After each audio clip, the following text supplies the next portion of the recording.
fantastic opportunity for one of EU's main tripartite agencies to have this engagement and to involve all member states and unions and employers and governments, national governments, coming together to have a discussion around the work programme of Eurofound, some of the key findings in terms of from the research, but also in terms of the research that we're doing on the big issues for Europe for the future. It's all about citizens' well-being and improving working and living conditions for citizens of Europe. So having this type of an opportunity to spread the word, to share the evidence base, but also then to discuss some of the policy initiatives which are really important for the future. So I think it's a great opportunity. I thought it was actually really interesting today that when we compared the EU's response and Europe's response to the most recent crises, to the pandemic, with the crisis of previous decades, and particularly to the global financial crisis, that at EU level and at national government level, we've actually had a greater level of cohesion and coherence in terms of the policy responses. I think the work of Eurofound has been really important as part of that, providing a common evidence base, which is understood and agreed by the social partners, by informing our social dialogue, and then providing a basis for common action. So hence why I think we've seen that post-pandemic,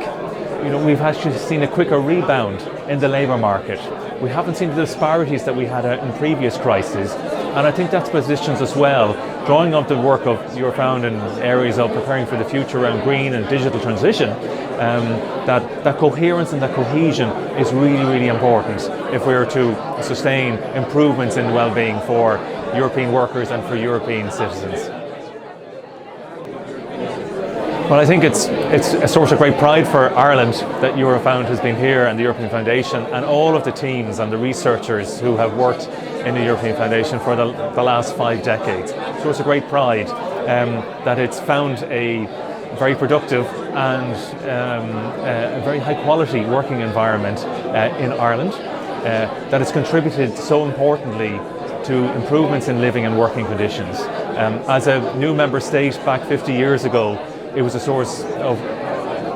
great pride, but also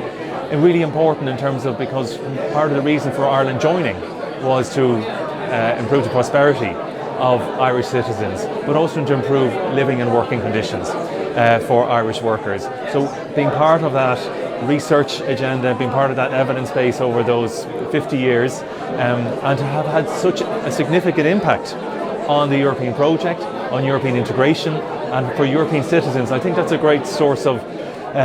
should be a great source of pride, both for Ireland, but also for Eurofound, and it's something to celebrate next year as you celebrate 50 years, and certainly we look forward to sharing in those celebrations, to congratulating you, but also in terms of reflecting on the successes of Eurofound and how it can look forward then to the next 50 years in terms of the research agenda, the evidence base, and that cohesion and that coherence in policy at EU level and at member state level, which I think is really important for future prosperity and well-being for European citizens into the future.